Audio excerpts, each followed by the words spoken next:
الحمد لله نحمده ونستعينه ونستغفره ونؤمن به ونتوكل عليه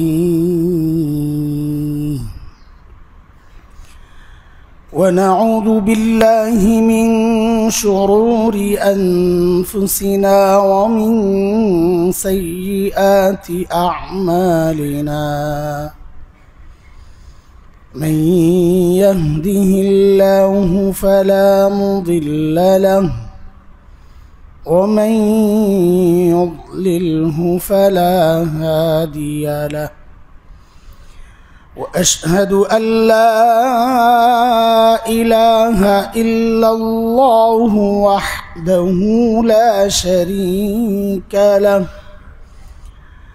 وأشهد أن سيدنا وسندنا وحبيبنا ومولانا محمدا عبده ورسوله اللهم صل على محمد وعلى آل محمد كما صليت على إبراهيم وعلى آل إبراهيم إنك حميد مجيد اللهم بارك على محمد وعلى آل محمد كما باركت على إبراهيم وعلى آل إبراهيم إنك حميد مجيد أما بعد فأعوذ بالله من الشيطان الرجيم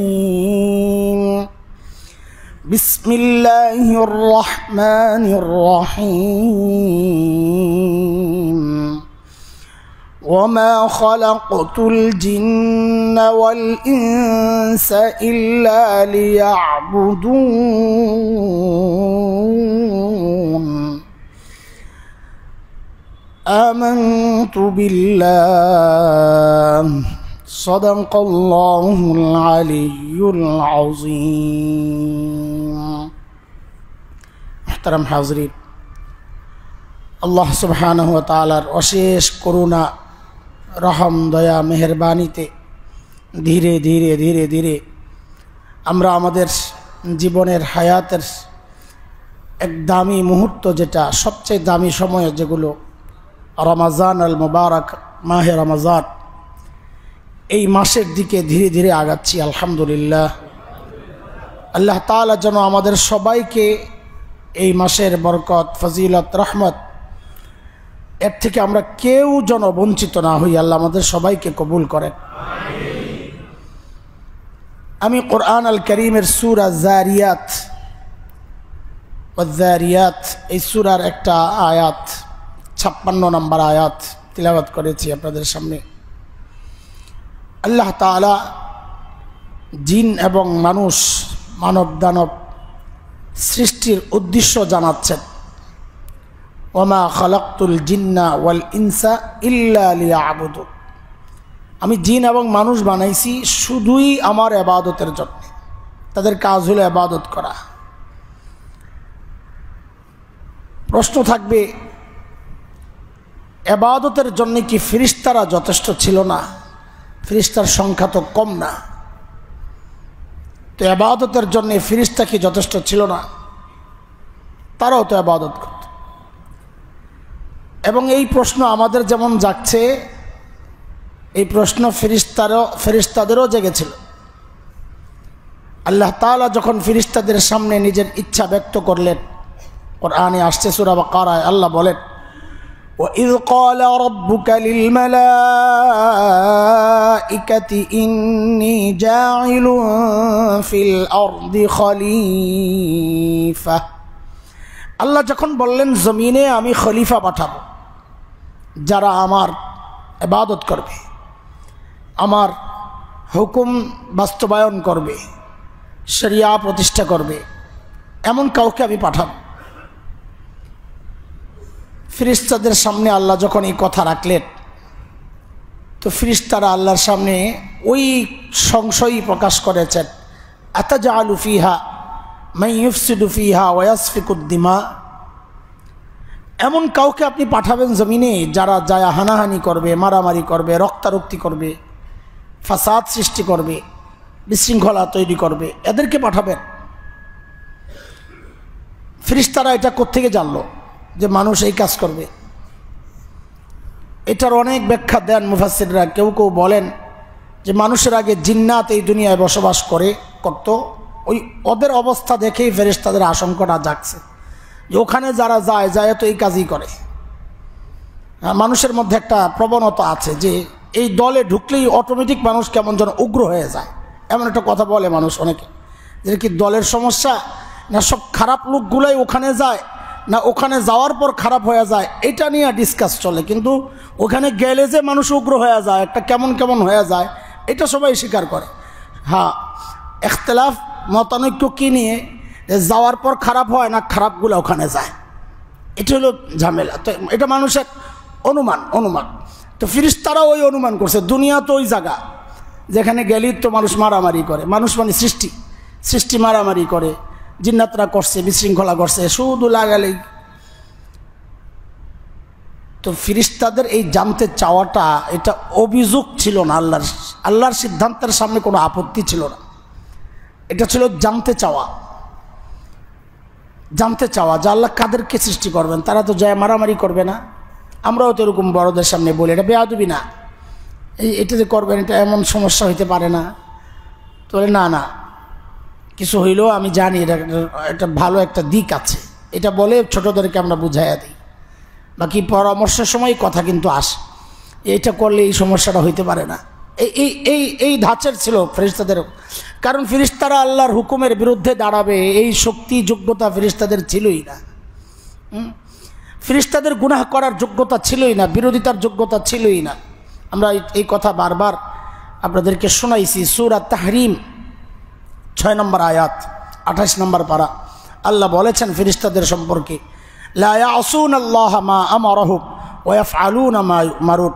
ফেরেশতারা আল্লাহর হুকুমের বাইরে যাওয়ার সামর্থ্যই তাদের ছিল না। আল্লাহ যা বলতেন তা তারা করতে বাধ্য আছে। তো ফেরেশতারা যে কথাটা জিজ্ঞেস করেছে এটা অভিযোগ ছিল না, এটা ছিল জানতে চাওয়া। আতাজালু ফিহা মান ইউফসিদু ফিহা ওয়া ইয়াসফিকুদ দিমা। সাথে আবার এটাও জুড়ে দিয়েছেন যে ইবাদতের জন্যই যদি সৃষ্টি করে, তো ইবাদত মানুষ যদি পাঠাবেন, যদি উদ্দেশ্য এটা হয়, তো ইবাদত তো নাহনু নুসাব্বিহু বিহামদিকা ওয়া নুকদ্দিসু লাক, ইবাদত তো আমরা করছি। ইবাদতই যদি উদ্দেশ্য হয় তো ইবাদত তো আমরা করছি। তাসবিহ, মুকদ্দিস, তাকদিস এবং তাসবিহ বলে জবান দিয়া আল্লাহর পবিত্রতা বর্ণনা করা, আর তাকদিস হচ্ছে অন্তরে সেটা লালন করা, আল্লাহ পবিত্র। তো ফেরেশতারা বলেন আমরা জবানেও পড়তেছি, অন্তরেও বিশ্বাস করি। আপনার ইবাদত তো আমরা করছি, তো আবার ইবাদতের জন্য নতুন সৃষ্টি কেন জানতে চাওয়া, নিশ্চয়ই কোনো রহস্য আছে। তো রহস্য তো ফেরেশতারা নিজেরাই বলে দিছেন, ওনাদের খবর নাই। কি বলে দিছে? যে আপনি তাদেরকে পাঠাবেন যারা যায় গন্ডগোল করবে, তার মানে তাদের মধ্যে গন্ডগোলের স্বভাব থাকবে, এটা ওরা জানে, আল্লাহর আগের কোনো বক্তব্য থেকে জেনেছে অথবা আশঙ্কা করতেছে। এটাই হচ্ছে রহস্য, মূল বিষয় ওইটাই যে তোমরা যে ইবাদত করছো, এই ইবাদতের জন্য তোমাদের তো কষ্ট হয় নাই, বিরোধিতার মুখে পড়ো নাই। আমি এমন এক সৃষ্টি দুনিয়ায় পাঠাবো যারা বিরোধিতার মুখে মুখে ইবাদত করবে, প্রতিপক্ষ পরাজিত করে জয়, এটা হইল জয়। প্রতিপক্ষ ছাড়া জয়, এটাকে জয় বলে না। হ্যাঁ, প্রতিপক্ষ না থাকলে যদি জয়ী হয় নিজে নিজে, তুমি ক্লাসের কয় নম্বর ছাত্র? বলে আমি নাম্বার 1। ছাত্র কয়জন? আমি একাই। এই যে সবাই হাসতেছেন, কেন হাসতেছেন? এটাকে জয় বলে না। প্রতিপক্ষ নাই, তোমার 1 নম্বরের কি দাম? তো ফেরেশতারা তো ওই 1 নম্বর হয়েছে সারা জীবন ওইভাবে। তা আল্লাহ বলেন না, এখনো অনেক ছাত্র আসবে, গ্রুপ হবে অনেক। নফস এক গ্রুপ, শয়তান এক গ্রুপ, মানুষ এক গ্রুপ, জিন্নাত এক গ্রুপ। আবার মানুষের মধ্যে আবার বহু গ্রুপ আছে শয়তানের। মিনাল জিন্নাতি ওয়ান নাস, শয়তান জিনও হয় মানুষও হয়। এসব প্রতিপক্ষ পরাজিত করে করে করে করে যারা আমার ইবাদত করবে এমন কাউকে আমি পাঠাবো। এখন প্রতিপক্ষ মোকাবেলা করার ইবাদত যেটা, এটা ফেরেশতাদের কাছ থেকে হচ্ছিল না। আল্লাহ মানুষ বানাইছেন, তার মধ্যে ওই 2 গুণ দিছেন। আমরা কয়েক সপ্তাহ আগেই বলেছি, এই আলোচনার কোনো এক প্রসঙ্গে আসছিল যে মানুষকে আল্লাহ শয়তান এবং ফেরেশতার যে গুণ, ওই উভয় গুণের সংমিশ্রণে আল্লাহ মানুষ বানাইছেন। শয়তানের যে স্বভাব, এটাও মানুষের মধ্যে আছে, শয়তানি করে। আবার ফেরেশতার স্বভাবও আছে, ভালো কাজ করে। সূরা ওয়াশ-শামসি ওয়া দুহাহা, এই সূরায় আল্লাহ তাআলা নিজেই বলেন আমি মানুষ বানাইছি এইভাবে। মানুষের ধরনটা কি? তো আল্লাহ মানুষের নফসের কসম খেয়ে বলতেছেন, ওয়া নাফসিন ওয়া মা সাওয়াহা ফাআলহামাহা ফুজুরাহা ওয়া তাকওয়াহা قد أفلح من زكاها وقد خاب من دساها। মানুষের মধ্যে ভালো মন্দ দুইটার যোগ্যতাই আমি রাখছি। সফলকে যে ভালোটা গ্রহণ করে, ব্যর্থকে যে খারাপটা গ্রহণ করে। মানুষের মধ্যে সর্বশ্রেষ্ঠ মানুষ যারা, হযরতে আম্বিয়া আলাইহিমুস সালাতু ওয়াস সালাম, তারাও এই গুণের অধিকারী ছিলেন। এই জন্যই ফেরেশতা এবং নবীর পার্থক্য। সমস্ত আহলে হক উলামাদের মত হচ্ছে ফেরেশতাদের মর্যাদা নবীর চেয়ে নিচে। সমস্ত সৃষ্টির মধ্যে মর্যাদা সবচেয়ে বেশি কাদের? কাদের? হ্যাঁ, এটা আমাদের জানা থাকা লাগবে। সবচেয়ে বেশি মর্যাদাবান সৃষ্টি কারা? হযরতে আম্বিয়া আলাইহিমুস সালাতু ওয়াস সালাম, নবী রাসূলগণ। ফেরেশতাদের চেয়েও বেশি দাম। দামের কারণ কি? নবী রাসূলদের মধ্যেও গুনাহ করার যোগ্যতা ছিল, ইচ্ছা শক্তি ছিল। প্রমাণ তো বুড়ি বুড়ি প্রমাণ আছে। হযরত ইউসুফ আলাইহিস সালামের গল্প শুনলে বহুত প্রমাণ বাইর হয়। হযরত ইউসুফ নিজের ব্যাপারে কি বলতেছেন? 13 নম্বর পারা, একদম প্রথম যে আয়াতটা 13 নম্বর পারার। হযরত ইউসুফ বলেন, ওমা উবাররিউ নাফসি ইন্নান নাফসা লাআম্মারাতুম বিসসুই ইল্লা মা রাহিমা রাব্বি। হযরত ইউসুফ বলেন, আমি আমার নিজের পবিত্রতা নিজে কেমনে গাইব? এটা সম্ভব না। কেন? ভিতরে যে আছে নফস একটা, আল্লাহর দয়া না থাকলে ওই নফস তো মানুষকে দিয়া গুনাহ করায়। ওই নফসের কাজ হচ্ছে গুনাহ করানো। তা আমি তো সেই নফসওয়ালা মানুষ। হযরত ইউসুফ বলছেন, আমি তো সেই নফসওয়ালা মানুষ, তা আমার মধ্যেও তো গুনাহ করার যোগ্যতা আছে। তার মানে হযরত ইউসুফ আশঙ্কা মুক্ত ছিলেন না, নিজে নাই এটা বলতেছেন, স্বীকার করতেছেন। আল্লাহ যখন হযরত ইউসুফকে জুলাইখার খপ্পর থেকে বাঁচাইছেন, ওই প্রসঙ্গটা সূরা ইউসুফের 23-24 নম্বর আয়াত, এই দুইটা পড়েন। আল্লাহ বলতেছেন, ওয়ারাওয়াদাতহু আল্লাতী হুয়া ফী বাইতিহা আন নাফসিহি ওয়াগাল্লাকাতিল আবওয়াবা ওয়াকালাত হাইতা লাক قال معاذ الله إنه ربي أحسن مثواي إنه لا يفلح الظالمون।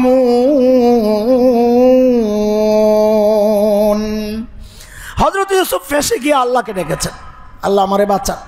দেখেন, নিজের মধ্যে ওই জিনিস জাগে নাই যে আমি তো গুনাহ থেকে বেঁচেই যাব, আমার সেই যোগ্যতা আছে। হযরত ইউসুফ নিজের উপর ভরসা করেন নাই। তো আল্লাহ কি বলতেছেন পরের আয়াতে, ওয়ালাকাদ হাম্মাত বিহি ওয়া হাম্মা বিহা লাউলা আর রাআ বুরহানা রাব্বিহ। জুলাইখা বাজে কিছু চিন্তা করেছে ইউসুফের সাথে ব্যাপারে বিষয়। আল্লাহ বলতেছেন জুলাইখা তো করে ফেলছে। ওয়া হাম্মা বিহা লাউলা আর রাআ বুরহানা রাব্বিহ, ইউসুফও করত যদি না। এই যদি না মানে যোগ্যতা ছিল না এটা বলেন নাই আল্লাহ, খুব সূক্ষ্ম কথা। আল্লাহ বলছেন ইউসুফও জুলাইখার সাথে ওই বাজে কিছু করার চিন্তা করত, এই যোগ্যতা তার মধ্যে ছিল যদি না এটা থাকতো। সেটা কি যোগ্যতা নাই, আল্লাহ তা বলেন নাই। আল্লাহ বলেন লাউলা আর রাআ বুরহানা রাব্বি, আল্লাহর বিধান যদি তার সামনে না থাকতো যে এই অপকর্মের এই শাস্তি এই বিধান, তাইলে সে জড়াইয়া যাইত, এই যোগ্যতা তার ছিল। অথবা কোনো কোনো মুফাসসির বলেন ওই যে ছাদের মধ্যে হযরত ইয়াকুব আলাইহিস সালামের ছবি আল্লাহ ভাসাইয়া দিয়েছেন। হ্যাঁ, হযরত ইয়াকুব আঙ্গুল দাঁতের মধ্যে ভিতরে নিয়ে এরকম কামড়াইয়া দেখাইতেছেন, কি করো কি, এই যে একটা সতর্ক করা মুরব্বীদের পক্ষ থেকে, এটা দেখে হয়তো ইউসুফের ভেতরের ইচ্ছা যেটা জাগার মতো ছিল এটা দূর হয়ে গেছে। তার মানে কি যোগ্যতা ছিল। এরপরে আল্লাহ বলতেছেন কাযালিকা লিনাসরিফা আনহু সুআ ওয়াল ফাহশা, এইভাবে আমি ইউসুফকে অন্যায় অশ্লীল কাজ থেকে বাঁচাইয়া দিছি। তাহলে বাঁচানোর বিষয়টা আল্লাহ নিজের দিকে টেনেছেন, ইউসুফ নিজ থেকে বাঁচে নাই, আমি বাঁচাইছি। তার মানে কি হযরত ইউসুফের মধ্যে সেই যোগ্যতা ছিল গুনার মধ্যে জড়িত হওয়ার, কিন্তু আল্লাহ নিজে করতে দেন নাই। এটাই প্রমাণ করে যে নবীদের মধ্যে গুনাহ করার যোগ্যতা ছিল। এটা আরও প্রমাণিত আমাদের নবী আলাইহিস সালাতু ওয়াস সালাম বলেছেন, হযরত আগররে মাযনী রাদিয়াল্লাহু তাআলা আনহুর বর্ণনা, ইন্নাহু লা ইয়াগানু আলা কলবি হাত্তা আস্তাগফিরুল্লাহ কুল্লা ইয়াউম মিআতা মাররা, আকাশের মেঘের মতো আমার অন্তরেও মাঝে মধ্যে গুনার ইচ্ছা জাগে। আমাদের নবী বলতেছেন কেন জাগে, তিনি মানুষ, এটা মাথায় রাখতে হবে। তিনি কি মানুষ, তিনি ফিরিস্তা না, তিনি মানুষ। ফিরিস্তা মানি জাগে না, ইচ্ছা শক্তিই নাই তাদের, মানুষ মানি জাগবে। তো নবী বলতেছেন আমারও জাগে। এইটাকে ঠেক দেওয়ার জন্যে আমি প্রতিদিন 100 বার ইস্তেগফার পড়ি। এখান থেকেই আমাদের বুজুর্গরা অর্থ বের করেছেন। ওই যে সূরা নসর, ইযা জাআ নাসরুল্লাহি ওয়াল ফাতহ, ওখানে আল্লাহ তাআলা নবীকে বলেন ফাসাব্বিহ বিহামদি রাব্বিকা, বলেন ওয়াস্তাগফিরহু। এই আয়াত দেখে অনেকে বিভ্রান্ত হয়ে গেছেন। আল্লাহ বলেন আপনি আল্লাহর তাসবিহ তাহমিদ পড়েন, সুবহানাল্লাহ আলহামদুলিল্লাহ বেশি বেশি পড়েন, আর আল্লাহর কাছে মাফ চান, ইস্তেগফার পড়েন। এখন অনেকের মাথায় ঢুকছে নবীরা যদি গুনাহ নাই করবেন তা আল্লাহ ইস্তেগফার পড়তে বলছেন কেন? দেখছেন নি কারবার না বুঝা, এটা না বুঝার কারণ। ইস্তেগফার শুধু গুনাহ মাফের জন্যই পড়া হয় না, এটা মাথায় রাখা। ইস্তেগফার হচ্ছে আত্মিক চিকিৎসা, কলবের চিকিৎসা। কলব দূষিত হয়েছে গুনার কারণে, তো চিকিৎসা লাগে। আমরা জানি চিকিৎসা 2 রকমের হয়। এক চিকিৎসা রোগ প্রতিষেধক, আরেক চিকিৎসা হচ্ছে রোগ প্রতিরোধক। এক চিকিৎসা দিয়ে রোগকে ঠেক দেওয়া হয়, আরেক চিকিৎসা দিয়ে রোগ ভালো করা হয়। টিকা দিছেন, টিকা করোনা হওয়ার আগে না পরে? পরে বলে দিছে, পরে ঠিক আছে, আরেকজনের পরে আর কি, আরেকজনের করোনা হয়েছিল ওই দেখার ডরে দিছ আর কি, কথা ঠিকই আছে। আমি জিজ্ঞেস করছি নিজেরটা, আমাদের করোনা হওয়ার আগে দিছি না পরে দিছি? কারণ পরে দেওয়ার তো দরকার নাই, করোনা হয়ে গেছে, কাম শেষ। তার মানে টিকা এটা চিকিৎসা না চিকিৎসা না? টিকা ব্যবস্থা এটা চিকিৎসা না চিকিৎসা না? তাহলে রোগ হওয়ার আগে চিকিৎসা গ্রহণ করলেন যে, বলে এটার চিকিৎসা গ্রহণের একটা সিস্টেম, রোগ ঠেক দেওয়ার জন্য রোগ। আরেকটা হচ্ছে হওয়ার পরে ওষুধ দেওয়ার একটা সাপ, এটা হলো রোগ ভালো করার জন্য। ইস্তেগফারও 2 রকম, এক ইস্তেগফার হচ্ছে রোগ ঠেক দেওয়ার জন্যে, আরেক গুনাহ, এখানে রোগ মানে কি গুনাহ, গুনাহ। এক ইস্তেগফার হচ্ছে গুনাহ ঠেক দেওয়ার জন্যে, আরেক ইস্তেগফার হচ্ছে গুনাহ ভালো করার জন্যে।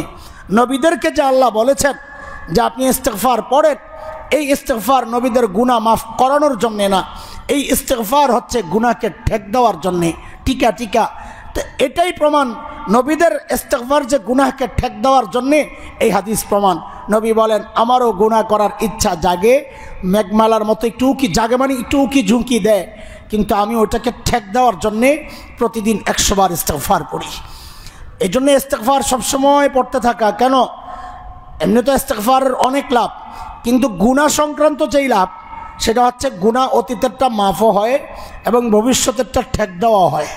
হ্যাঁ, সবসময় ইস্তেগফার পড়বো, ইস্তেগফারের হালতে সবসময় থাকবো, অনেক লাভ। আরে নবী আলাইহিস সালামের ওই হাদিসটা পড়লে এই জন্যে আমাদের কাছে যে কেউ যে কোনো সমস্যা নিয়ে আসে, সবাই একসাথে জমা হইলে নিজেরা সংশয়ে পড়ে যাবে, কিরে আমি আসলাম আমার চাকরি নাই, হুজুরে বলে ইস্তেগফার পড়তে। আরেকজন, ভাই আপনি কী জন্য আসছেন? আমি আসছি আমার বিয়ে শাদী হচ্ছে না, হুজুর বলে আমার ইস্তেগফার পড়তে। আরেকজন আসছে, ভাই আপনি কী জন্য আসছিলেন? যে আমি বলছি হুজুর আমার বাচ্চা হয় না, হুজুর আমারে বলে ইস্তেগফার পড়তে। আরেক ভাই আসছে, বলে কি সমস্যা? বলে হুজুর মামলায় জড়ায় গেছি, তো হুজুর আমার ইস্তেগফার পড়তে। আরেকজন আসছে, হুজুর বুকটা ধরপর করে, অশান্তি, হুজুর বলছে আমার ইস্তেগফার পড়তে।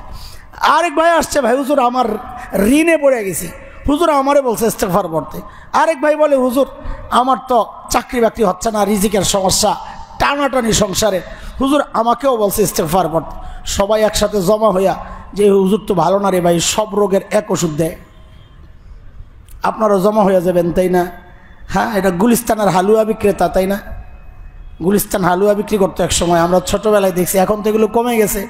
মোটামুটি একটা মজমা জমায় হায়রি কি লেকচার, সুবহানাল্লাহ। ওদের চাপাটাই হইলো ওদের পুঁজি, ডিব্বায় যা আছে সব আদা সুজি ময়দা, আর বাকি সব হইলো পুঁজি, হইলো চাপা। হায় এক হালুয়া বিক্রি করে মাথার রোগ ভালো করে, সর্দি জ্বর কাশি আমাশা গিরাই ব্যথা, আরও কত রোগ বালা যেগুলো বলতেও পারতেছে না মসজিদে। আল্লাহ সুবহানাল্লাহ, সব রোগের চিকিৎসা এক ডিব্বা হালুয়া। ওটা তো ধোকা, কিন্তু ইস্তেগফার আসলেই এমন এক চিকিৎসা। নবী আলাইহিস সালাম বলেন, মান লাজিমাল ইস্তিগফার জাআলাল্লাহু লাহু মিন কুল্লি দিকিম মাখরাজা ওয়া মিন কুল্লি হাম্মিন ফারজা ওয়া রাযাকাহু মিন হাইসু লা ইয়াহতাসিব। আল্লাহু আকবার। নবী আলাইহিস সালাম বলেন, যে নিয়মিত ইস্তিগফার পড়বে, নিজের উপর নিয়মিত বলতে নিজের উপর ইস্তিগফারকে লাজেম বানায়। আপনারা এই শব্দটা আমরা ব্যাখ্যা দিয়ে বুঝাইতে পারবো না, উদাহরণ দিয়ে বুঝাইতে হবে। আমাদের খাওয়া ছাড়া দিন কাটে, এটা হচ্ছে আমার জীবনের জন্য একটা জরুরি বিষয়, আমি ছাড়তে পারি না। আমার টয়লেট ইউজ করা ছাড়া আমার চলে, পানি ছাড়া চলে, ঘুম ছাড়া চলে, এগুলা জীবনের অবিচ্ছেদ্য অংশ। যে এগুলোকে আমি জীবনের অবিচ্ছেদ্য অংশ বানাইছি, এগুলো নিয়েই আমার জীবন। তো নবী বলেন যে ইস্তিগফারকে এমন জীবনের অবিচ্ছেদ্য অংশ বানায় নেয়, এটা হচ্ছে লাজেম করা। মানে আমার খানা যেমন মিস হয় না, আমার প্রতিদিন ইস্তিগফারও মিস হয় না। আমি খানা যেমন রুটিন করে খাই, ঘুম যেমন রুটিন করে ঘুমাই, আমার ইস্তিগফারও আমি এরকম রুটিন করে পড়ি, আমার মিস হয় না। এটাকে বলে লাজেম করা। তো নবী বলেন যে নিজের জীবনে ইস্তিগফারকে এইভাবে লাজেম করে, তো আল্লাহ তাআলা তাকে 3টা পুরস্কার দেন নগদে। পুরস্কার তো অনেক আছে, নগদ 3টা পুরস্কার। এক, জাআলাল্লাহু লাহু মিন কুল্লি দিকিম মাখরাজা, যত জায়গায় সে ফেঁসে যাবে ওখান থেকে বের করার রাস্তা আল্লাহ বলেন আমি খুলে দিব। দেখেন তো কই দইরাই চিকিৎসা আছে আমার হাতে, কত সহজ চিকিৎসা। আমি কত জায়গায় যাই, পেরেশান, ওর কাছে দৌড়ায়, ওর কাছে ফাইল না দৌড়ি। আরে ভাই এক জায়গায় থাকেন না, আল্লাহ বলতেছেন আমি রাস্তা খুলবো, আপনি এত পেরেশান হচ্ছেন কেন? একটু ভরসা রাখেন, অস্থির। 2 নাম্বার, খুব খেয়াল করেন, আল্লাহ বলতেছেন নবী আলাইহিস সালাম আমাদেরকে শোনাইতে, অমিন কুল্লি হাম্মিন ফারজা, যত পেরেশানি আছে, একটা হচ্ছে বাহ্যিক বিষয়, বিপদ আপদ, জীবন সংকীর্ণ হয়ে গেছে, আরেকটা হলো ভেতরের সমস্যা, অন্তর অশান্ত। তো আল্লাহ বলেন অমিন কুল্লি হাম্মিন ফারজা, ভেতরের যত পেরেশানি আছে এই পেরেশানি মুক্ত হওয়ার জন্যে পথ আমি, ফারজ বলে ছিদ্র, বের হওয়ার ছিদ্র আমি বের করে দিব। মানে ওখান থেকে বান্দাকে বের করে আনবো আমি আল্লাহ নিজে। আল্লাহ নবী বলতেছেন সাল্লাল্লাহু আলাইহি ওয়াসাল্লাম। তাইলে বাহিরের পেরেশানি ভিতরের পেরেশানি দুইটারই চিকিৎসা হচ্ছে ইস্তিগফার। মানুষের সবচেয়ে বড় পেরেশানি যেটা, সেটা হচ্ছে পেট, নিজের পরিবারের, এটাই মানুষের জীবনে। আপনি দেখেন আজকে সারা সপ্তাহে সবচেয়ে বেশি কষ্ট আমরা কোন জায়গায় করছি বলেন তো? অর্থ কামানোর জন্য। আপনি খেয়াল করেন, আপনি যেভাবেই বলেন এটাই বাস্তবতা। সবাই সবচেয়ে বেশি কষ্ট করছি কিছু মাল কামানোর জন্য। কেন? এটা আমার জীবন উপকরণ, জীবন উপকরণের জন্য মানুষ সবচেয়ে বেশি কষ্ট করে, ভোগ যত করে তার চেয়ে বেশি কষ্ট করে। হ্যাঁ, আল্লাহ তাআলা বলতেছেন, নবী আলাইহিস সালাম বলেন যে নিয়মিত ইস্তিগফার পড়বে, ওয়া রাযাকাহু মিন হাইসু লা ইয়াহতাসিব, তাকে আমি রিজিক এই পরিমাণ দিব, এমন জায়গা থেকে দিব যার কল্পনাও সে কোনোদিন করে নাই। আল্লাহকে হাজির নাজির রেখে আপনাদেরকে বলছি, আমি নিজে যে কত জায়গায় এটা পাইছি, খুব জরুরত, কি করব, বসে বসে ইস্তিগফার পড়তেছি, চলছে। আল্লাহ এমন লাইন থেকে যা আমাদের কল্পনায় আসে নাই, কল্পনায়ও আসে নাই, অথচ ওই লাইনটার জন্যে আমার নিজের জন্যে আর হবে না, এটা একজনকে একবারই দেয়, তারা করে। অন্যদের আমার চেয়ে যোগ্য, আমি জানি আমার চেয়ে যোগ্য, তাদেরকে নিয়ে আমি কত চেষ্টা যে করছি, আর হয় না, তাদের পছন্দ হয় না, না চলবে না। আমি এখন ভাবি আমারে কেন পছন্দ করছে, তার কোয়ালিটি আমার চেয়ে ভালো। লাস্ট পরশুদিন রিপোর্ট পাইছি, একজনের জন্য এক জায়গায় ফাইল জমা দিছি, কোয়ালিটি আমার চেয়ে বেটার। আমি সব দিক থেকে চিন্তা করি, তার তিলাওয়াত, তার বলার ঢং, দেখায় শোনায়, সাইজ সব মিলে টিলে, বর্তমান পজিশন সব মিলে আমার চেয়ে ভালো।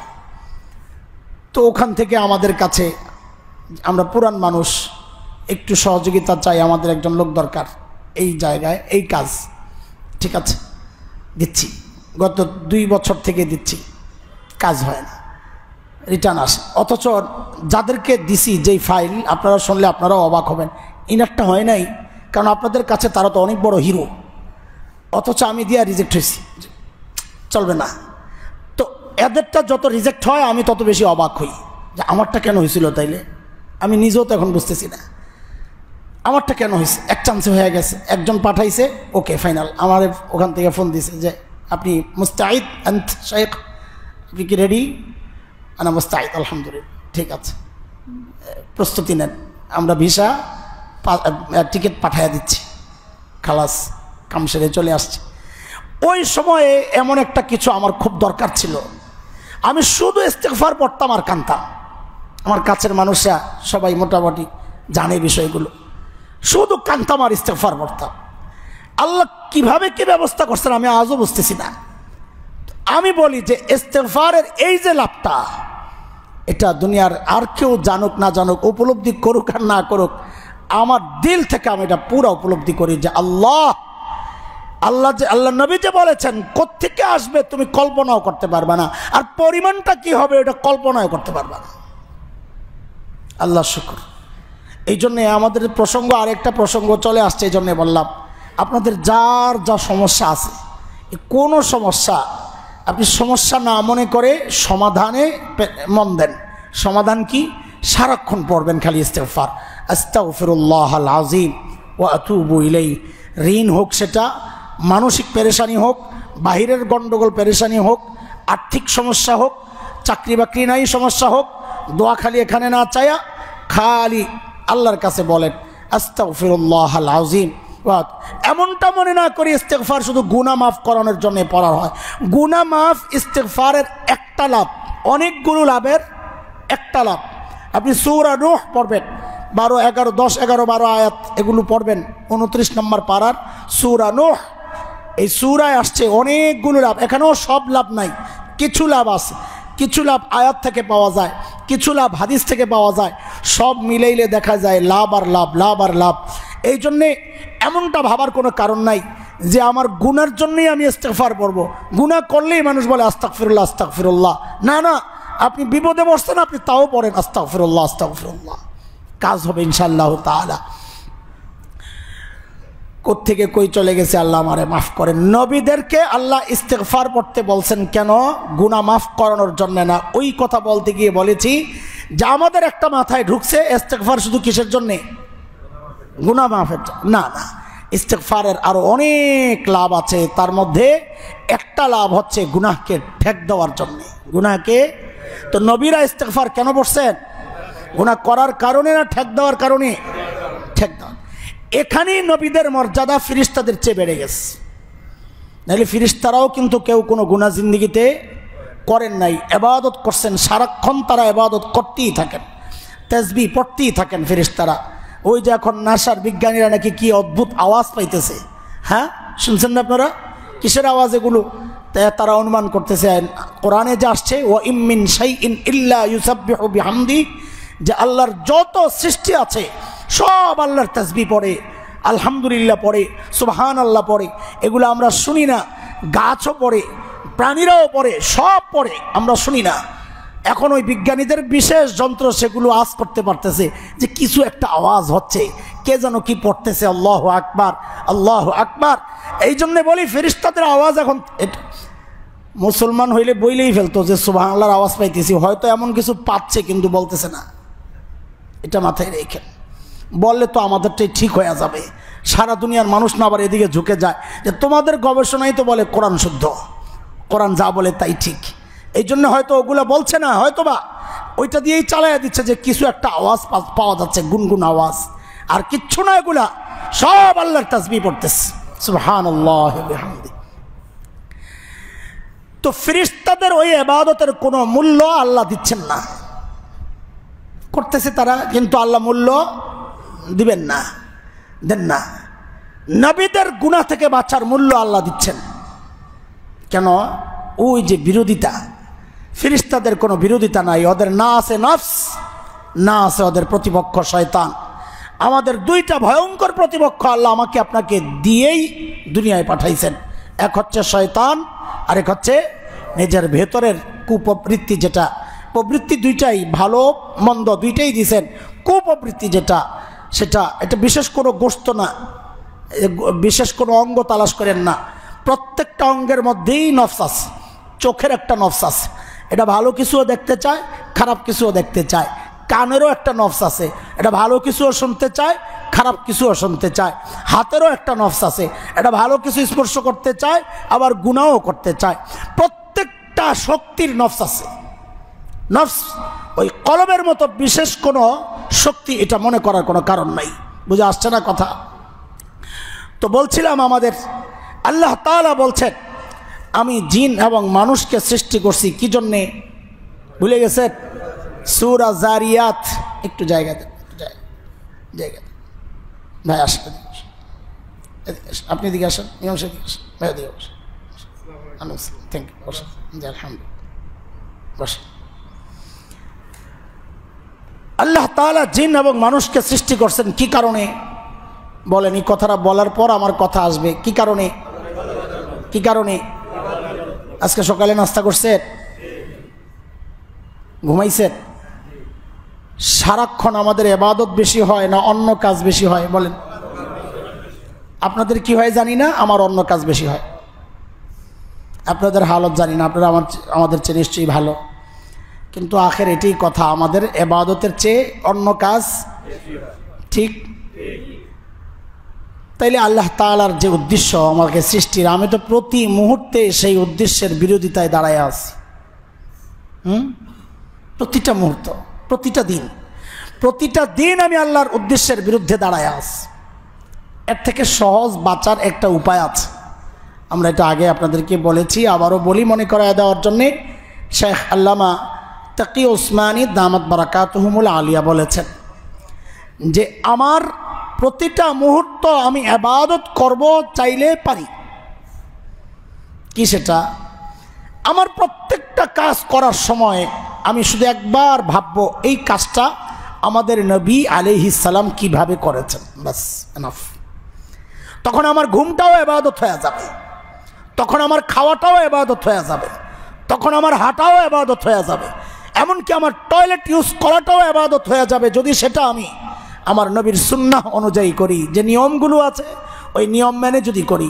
আমি পানি খাচ্ছি, পান করব, একটু ভাবি যে আমার নবী কিভাবে পানি পান করেছেন, বাস ওইটা ফলো করলে। আমি ঘরে ঢুকবো, একটু চিন্তা করি আমার নবীও তো ঘরে ঢুকেছেন। আপনাদেরকে একবার বলেছিলাম, আরে ভাই বাচ্চাদেরকে যখন আদর করি একটু দৃষ্টিভঙ্গি পাল্টালেই কিন্তু আমার আদরটা ইবাদত হয়ে যায়। কি দৃষ্টিভঙ্গি? যে আমি যে চুমু খাচ্ছি, কেন খাচ্ছি?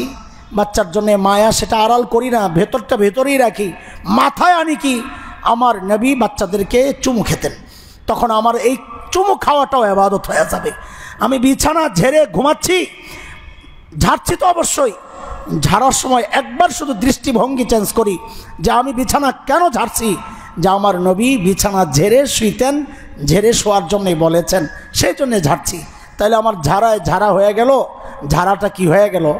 ইবাদত হয়ে গেল। এইভাবে আমি আমার প্রত্যেকটা কাজকে ইবাদত বানাইতে পারি। তাহলে আল্লাহ আমাকে সৃষ্টির যে উদ্দেশ্য, ওই উদ্দেশ্যের মুখোমুখি আর আমাকে দাঁড়াতে হলো না। এটা হচ্ছে বাঁচার একটা উপায়। কিন্তু আল্লাহও তো জানেন, আল্লাহও জানেন, আর জানেন বলেই ওই মাফের অপশন রাখছেন। আমি আপনি যে উল্টাপাল্টা করব, এটা আল্লাহ জানেন বলেই আল্লাহ নিজের একটা নাম রেখেছেন গফফার। কি গফফার? যে তুমি উল্টাপাল্টা করবাই, আমি নিজেকে ওই অবস্থানে রাখছি। তুমি যত উল্টাপাল্টা করবা, আমার কাছে স্বীকার করলে আর না করার ওয়াদা করলে আমি মাফ করব, যা আবার তোমারে ক্লিন করে দিব, একদম পরিষ্কার। আবার করছো, হয়ে গেছে, আবার আসো। আবার করছো, হয়ে গেছে, আবার আসো। বলে কতবার? বলে করছো যতবার। কতবার? জবাব কি? বলেন বলেন বলেন। বলে আসবো কতবার? করছো। মাফ করবেন কত? বলে অপরাধ করছো। হিসাব সোজা। আমি যাই না দুষ্ট আমার, আল্লাহ তো রাস্তা খোলা রাখছেন। কারো জন্য আল্লাহ দরজা বন্ধ করেন নাই, কারো জন্যে আল্লাহ দরজা বন্ধ করেন নাই। এমনকি শয়তানের দরজাও খোলা ছিল। এক নবীর মাধ্যমে তাকে বলা হয়েছে যে আদমের কবরে যায় সেজদা করো, তাও আল্লাহ মাফের একটা আশা করা যায়। শয়তান বলছে জিন্দাডারে করি নাই, মরাডারে করুন না। শয়তান তো শয়তান। লা হাওলা ওয়ালা কুওয়াতা। তার মানে তার জন্য ক্ষমার অপশন ছিল। আমি আপনি তো শয়তান হয়ে যাই নাই। আমাদের জীবনের শেষ পর্যন্ত আল্লাহ ডাকতেই থাকেন, বান্দা আসো। এমনকি হাদিস, মানুষ যদি গুনাহ না করে, তাইলে আল্লাহ তাআলা এমন আরেক সৃষ্টি নিয়ে আসবেন, এই সৃষ্টি সরায়া, যারা গুনাহও করবে তওবাও করবে। মানে তার মানে আল্লাহও চাচ্ছেন বান্দা অপরাধের যে শক্তি দিছি করবে, কিন্তু করে থাকবে না, করে আবার চলে আসবে। আচ্ছা, বান্দা যদি অপরাধ না করে, গুনাহ না করে, আপনি চিন্তা করেন তো আল্লাহর যে নাম গফফার, আল্লাহর এই গুণ বেকার হয়ে যাবে না? আপনি নিজেই চিন্তা করেন, আল্লাহর গফফার গুণ বেকার হবে কিনা? তো আল্লাহ বুঝি বেকার একটা গুণ নিজের, অথচ আল্লাহ বলেন আল্লাহ বেকার কাজ থেকে পাক। আল্লাহ কোনো বেকার কাজ করেন না। আপনারা দোয়া করতেছেন না, দোয়ার মধ্যে কি বলেন? হ্যাঁ, যে আল্লাহ আপনি তো বেকার কাজ করেন না, আপনার সমস্ত কাজের উদ্দেশ্য থাকে। তো আমাকে সৃষ্টি করছেন, উদ্দেশ্য আছে। আমরা তো দোয়ার মধ্যে এগুলো বলি। হ্যাঁ, তো আল্লাহ তাআলা চানই তো এটা, যে আমি অপরাধ করে করে ফেরত আসি। আমাকে আল্লাহ বানাইছেন ইবাদতের জন্য, কিন্তু আল্লাহ জানেন যে আমি এটা পারফেক্টভাবে করব না, আমি অপরাধ করব। তো আল্লাহ আমাকে অনেক সুযোগ দিছেন এগুলা পুষিয়ে নেওয়ার জন্যে, সুবর্ণ সুযোগ। এর মধ্যে একটা দিছেন রমজান আল করিম, রমজান আল মুবারক। অন্তত মূল যে সৃষ্টি উদ্দেশ্য, অন্তত একটা মাস তো তুমি জীবনটা অন্য পার করো, যে উদ্দেশ্যে আমি তোমাকে বানাইছি। অন্তত যার কারণে আমাদের জীবন বিধান কি, আল্লাহ আমাদের জীবন চলার জন্যে যে জীবন বিধান পাঠাইছেন সেটা কি বলেন? সংশয় নাই, বলেন না, জোরে বলেন। সেই কোরআনকে আল্লাহ পাঠাইছেন কোন মাসে? আল্লাহ বলেন শাহরু রমাদানাল্লাযী উনজিলা ফীহিল কুরআন। রমজান মাস আমি কোরআন নাজিল করছি। তার মানে আমার জীবন চলার যে সিস্টেমটা আল্লাহ পাঠাইছেন রমজানে। আল্লাহ কি বলতে চাচ্ছেন? যারে বান্দা অন্তত একটা মাস, এই মাসটা অন্তত তোমাকে আমি যে জন্য সৃষ্টি করেছি ওইভাবে নিজেকে আমার সামনে পেশ করো, অন্তত এক মাস। বাকিটা আমি চালায় নিব। তুমি স্বীকার করো আল্লাহ আমার ত্রুটি আছে, দুর্বলতা আছে, মাফ করে আমি করে দিব। অন্তত এক মাস আসো, অন্তত এক মাস আসো। এই জন্যে রমাজান যত ঘনিয়ে আসছে, আমাদের আনন্দ, যারা ইবাদত করব বাড়ছে তো বাড়ছেই। ভাই, আপনাদের কাছে আপনাদের এক ভাই হিসাবে আমাদের যে আওয়াজটা সবসময় দিই, একটা মাসকে ইবাদতের জন্য আমি রেডি করি, আমি প্রস্তুত হই। আমি নিজে প্রস্তুত হই যে এই এক মাসকে আমি ইবাদত বানাবো, ইবাদতের জন্য বানাবো। ইবাদতের জন্য বানানোর সিস্টেম কি? আমরা একটা উদাহরণ দিয়ে থাকি আপনাদেরকে। সাহাবীদের সাথে আমাদের জীবনের মৌলিক কিছু পার্থক্য আছে। এই পার্থক্যের মধ্যে একটা পার্থক্য এমন, আমরা ছোটবেলায় লেখাপড়া করছি না, একটু আধটু খেলাধুলাও তো করছি নাকি, না করেন নাই? আরে ভাই আমি তো করছি, আপনারা না করলে কি হয়েছে? আমার এই মসজিদের ছাদ সাক্ষী, আমি যে কত দৌড়াইছি এই ছাদে, আর আব্বার দৌড়ানি খাইছি। হ্যাঁ, এই যে আমি মাঝে মাঝে বলি, আগে যদি জানতাম যে এটা আমারই হবে তাহলে তার এই কাজ করতাম না। এই যে মেম্বার, এই মেম্বার, এই যে ফাঁকাগুলো আছে না, হ্যাঁ, ডিজাইন মসজিদের মতো যে ডিজাইন, এখানে সুন্দর সেগুন কাঠের ডিজাইন ছিল, এটা আমি চুরি করছি। খুলে খুলে নিয়ে বাসায় ঘর বানাইতাম। এই তো সব আমার খেলার সাক্ষী। এই টিচার্স ট্রেনিং কলেজ মাঠ এখন না একদম সিক্রেট হয়ে গেছে, একসময় তো ওপেন ছিল। ঢাকা কলেজের মাঠ, কলাবাগান মাঠ, আবাহনী মাঠ, ধানমন্ডি ক্লাব মাঠ, এগুলো সব মাঠের প্রতিটা কোনা কোনা আমার সাক্ষী আছে। এই জায়গায় এই পাবলিক দৌড়াইছে।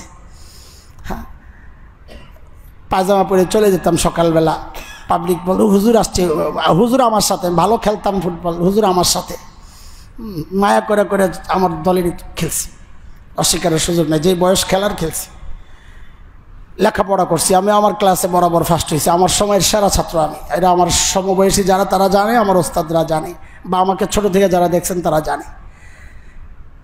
এখনকার বাচ্চারাও খেলাধুলা করে, লেখাপড়াও করে। তো আমাদের সাথে এখনকার বাচ্চাদের পার্থক্য কি, এটা হচ্ছে বোঝার জিনিস। আমরা করতাম লেখাপড়া, ওই সপ্তাহে 1-2 বার বাসায় আসতাম, যে 1-2 বার তো না, একবার বা কখনো 2 সপ্তাহ পর ওই মাঝে মধ্যে একটু খেলতে যেতাম। তার মানে লেখাপড়ার ফাঁকে খেলতাম। আর এখনকার বাচ্চারা চায় সারাদিন মোবাইল টিপবে, খেলবে, ফাঁক পাইলে পড়বে। আমি কি পার্থক্যটা বুঝাইতে পারছি? ঠিক সাহাবীদের সাথে আমাদের জিন্দগির পার্থক্যের পয়েন্টটা এটা। সাহাবায়ে কেরাম আখিরাতের কাজ করতেন। ও দুনিয়ার কাজ বুঝি সাহাবীরা করেন নাই? ওট বকরি চড়ান নাই, খেজুর বাগানের পরিচর্যা করেন নাই, ব্যবসা বাণিজ্য করেন নাই? করেছেন। আখিরাতের কাজও করেছেন, দুনিয়ার কাজও করেছেন। আমরাও দুনিয়ার কাজ করি, আখিরাতের কাজও করতেছি। এই যে পার্থক্য কি? পার্থক্য হচ্ছে সাহাবায়ে কেরাম তারা দুনিয়ার কাজ করতেন, আখিরাতের কাজের ফাঁকে ফাঁকে করতেন আখিরাতের কাজ, ফাঁক পাইলে করতেন দুনিয়ার কাজ। আর আমরা করি দুনিয়ার কাজ, ফাঁকে ফাঁকে করি আখিরাতের কাজ।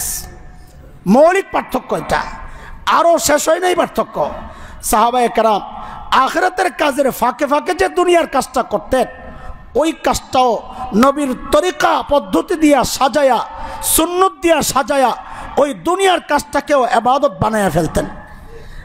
আর আমরা দুনিয়ার কাজের ফাঁকে ফাঁকে যেই আখিরাতের কাজটা করি, ওই কাজের মধ্যে ভেজাল জুড়ে দিয়ে, লোক দেখানো ভাব ঢুকায়া, বেদাত ঢুকায়া, এই ইবাদতটাকেও আমরা আমাদের গুনাহ আর আযাবের কারণ বানায় ফেলি। এগুলো হচ্ছে মৌলিক পার্থক্য। আল্লাহ যেন প্রতি বছর রমজান মাসটা দিয়া আমাদেরকে ডাকতেছেন, বান্দা সারা বছর তুমি ইবাদত করেছো, আমি অস্বীকার করছি না, কিন্তু ইবাদত করেছো দুনিয়ার কাজের ফাঁকে ফাঁকে।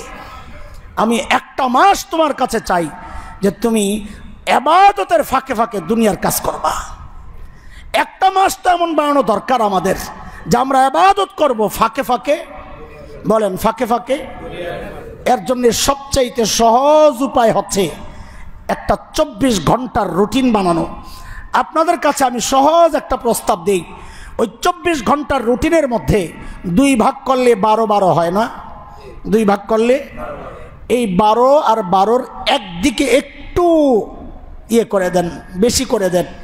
ইবাদতের দিকটাকে অন্তত 12.5 ঘন্টা আপনি চুজ করেন ইবাদতের জন্য, অন্তত। তাও একদিক তো একটু ঝুঁকলো, কিছু তো হইল, চাওয়া তো পুরাটাই, অন্তত কিছু তো হইল। এই 24 ঘন্টার রুটিন বানান। আলহামদুলিল্লাহ আমাদের অনেক ছেলে পেলে পিছনের আমাদের এই বলার কারণে তারা আগের থেকেই রুটিন তৈরি করতেছে। এটা একটা ভালো দিক, একটা আগ্রহ। রমজান আসতেছে, নবী আলাইহিস সালাম তো বহু আগের থেকেই ঘোষণা দিতে থাকতেন রমজান আসতেছে, প্রস্তুতি নাও, দোয়া করো আল্লাহর কাছে, আল্লাহ রমজান পর্যন্ত আমাদেরকে ভালো রাখেন, বাঁচায়া রাখেন। দোয়া শিখাইছেন কেন? মানসিক প্রস্তুতির জন্যে। আমরাও 1 সপ্তাহ বাকি আছে ভাই, আমরা আমাদের পেছনের সমস্ত বিষয়ে সামনে রাখি। পদ্ধতি, রুটিন বানানোর তরিকা। আমার যা যা কাজ আছে, আমি অফিসে যাই, আমি ঘুমাই, আমি খাই, আমার মৌলিক কাজ তো এই 3টাই। আমি হয়তো আমার দোকানে যাই, ব্যবসা প্রতিষ্ঠানে যাই, খাই, ঘুমাই, এই 3টাই তো আমার মৌলিক কাজ। আমার এই মৌলিক কাজগুলো কয়েক ঘন্টা আমি ব্যয় করতাম 11 মাস, এটা নোট করি। আমার এই মৌলিক কাজে আমার প্রতিদিন এত ঘন্টা লাগে।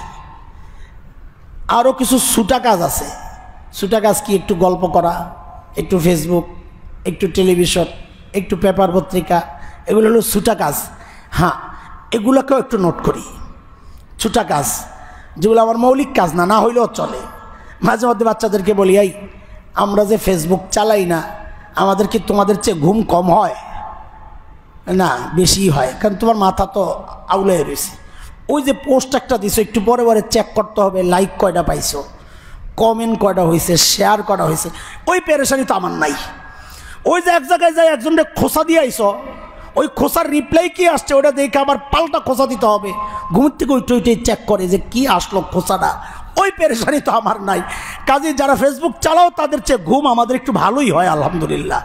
হ্যাঁ, আর ব্রেনের চাপ পড়লে পেটও নষ্ট হয়। ডাক্তার সাহেব কথা বলেন, ব্রেনের চাপ পড়লে পেটও নষ্ট হয়। কাজে তোমার চেয়ে আমার পেটের অবস্থাও ভালো আছে আলহামদুলিল্লাহ।